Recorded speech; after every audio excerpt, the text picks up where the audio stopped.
ये इलेक्शन तो ख़त्म हो जाएगा 4 दिन के बाद, इसका क्या होगा। तो बस यही एक जर्म था कि अरे एक जब एक बात सब समझ में आती है तो वो दूसरा फॉर्मेट में क्या क्या हो सकता है उसका। तो एक ये बात मेरे दिमाग में बहुत दिन से रही थी, तो कम से कम 3-4 महीने में मैं कैरी कर रहा था कि ये कल्पना। और मेरे मित्र आशीष मौर्य के साथ जब मैंने बात की तो उनकी भी बड़ी अच्छी लगी कि उसमें सोशल मैसेज है, हमारी चर्चा भी हो गई। तो वो भी इंस्पायर्ड हो गए कि अरे ये इसका कुछ हो रहा है, हो सकता है। और जब कहानी कौन सी भी एक कल्पना जन्म लेती है अपने दिमाग में, तो एक अपने फॉर्म में लेती है। कभी कभी उसका नाटक हो सकता है, कभी सिर्फ कथा हो सकती है, कभी कभी उसकी उपन्यास हो सकती है, कभी उसकी फिल्म हो सकती है। वो लिखते लिखते समझ में आता है। तो ये क्लियर था कि ये शॉर्ट फिल्म का एवज़ है।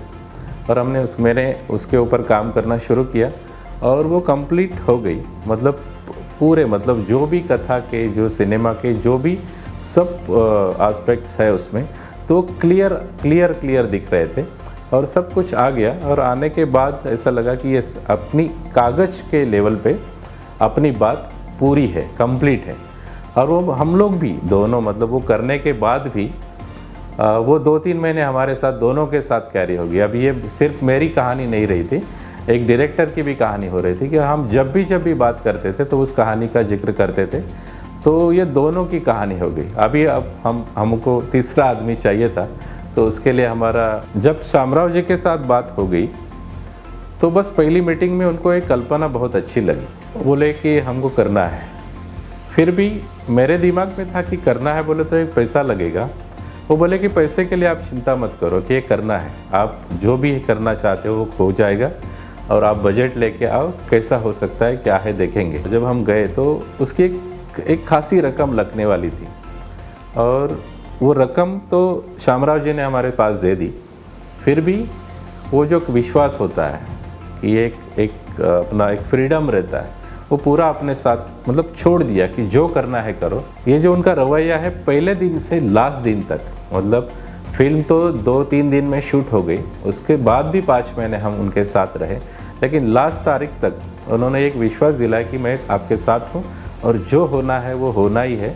और जैसी फिल्म कागज़ पे दिख रही थी उससे 10 गुना 100 गुना वो पर्दे पे जब आ गई तो दिखने लगी। एक तो ऐसा है कि जब कागज़ पे लिखी थी तो मेरे लिए वो एक अक्षर थे शुरू में।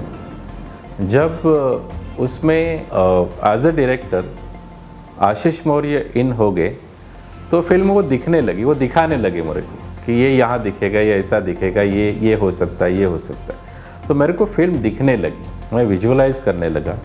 और उसके बाद कैमरा आ गया, शूटिंग हो गया, लाइट्स आते हैं, बैकग्राउंड के लिए जो भी आर्ट डायरेक्शन का एक काम होता है कि जो दिमाग में था, लिखने में क्या जाता है, 2 शब्द लिखने में कुछ नहीं, लेकिन वो एक विश्व तैयार करना पड़ता है। ना महेश साड़गांवकर है, उन्होंने एक विश्व तैयार करके दिया कि ये ऐसा दिखेगा।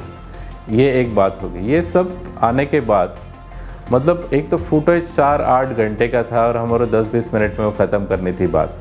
और जब अनिल थोरात जब आ गए तो उन्होंने जो कट किया, जो एडिट किया, तो समझ में आ गया कि हमारे सिर्फ स्क्रिप्ट देख के उन्होंने जिस प्रकार से कट किया था, तो पहले मीटिंग में समझ में आ गया कि यस, यहाँ यही हम लोग चाहते थे।